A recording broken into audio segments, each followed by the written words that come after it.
I remember in one of my TikToks that somebody asked me to do a Synastry chart to see if Tupac and Biggie were soulmates. And I was like, that's interesting. Two rivals who actually had more in common than they thought.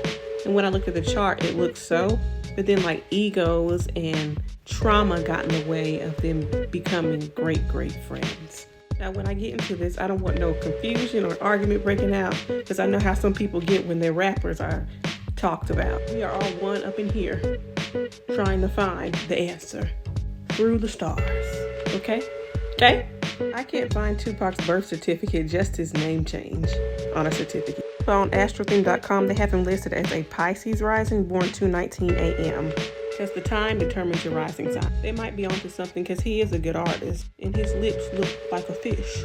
That's that Pisces rising trait. Now, when I look at their chart with Tupac's on the inside and Biggie's on the outside, they do have Chiron in conjunction. Both of their Chirons are in the sign of Aries, as anybody who was born within that era. What I see is that these two both connected to their trauma in regards to their appearance, their identity, always having to try to prove themselves and make their mark in the world. So they could have bonded through that. But because this is Biggie's ascendant right here, it shows that was a very sensitive spot for him, because the first house is your actual body. So it's very sensitive.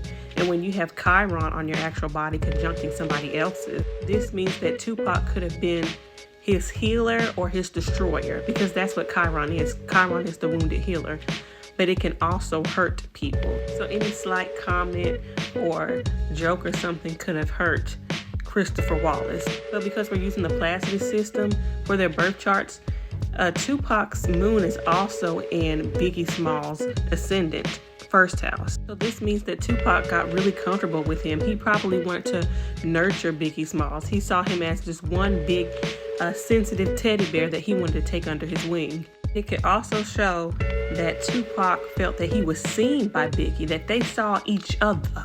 You know what I'm saying? Like he was cool. Like he didn't have to explain himself. Plus, they were both Geminis.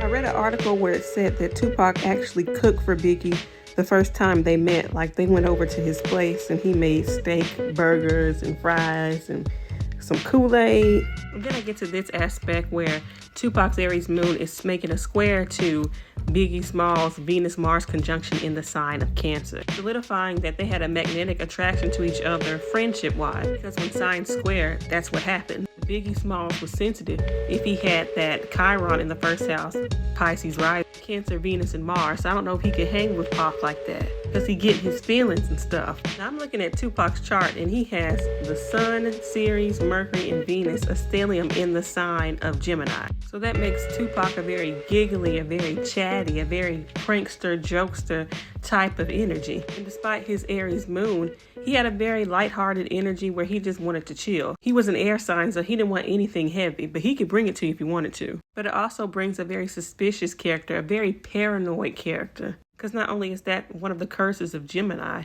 but it's also one of the traits of being a Gemini. Because they're twins. You got one head looking that way, you got one head looking the other. And sometimes it's hard to trust your own sound